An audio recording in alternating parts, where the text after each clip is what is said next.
the Atlantic Ocean.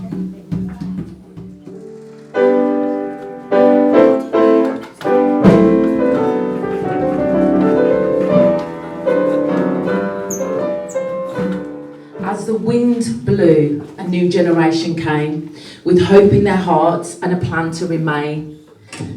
After 6 days they arrived at Paddington Station. They were here by invitation. They were asked to rebuild the nation. It was hard to find accommodation. It was hard to communicate. They've modelled their songs on particular characters or personalities that they found. So the last track was about nurses and their contribution to the NHS.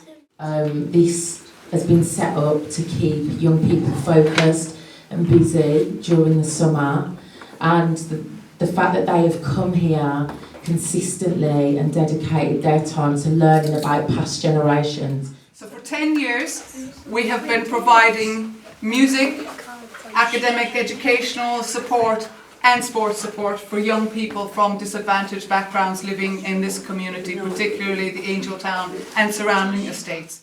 So let's look to the future with hope in our hearts and never forget that we have come this far. Thank you, Windrush generation, for paving the way. Your strength has given us hope for a bright and new day.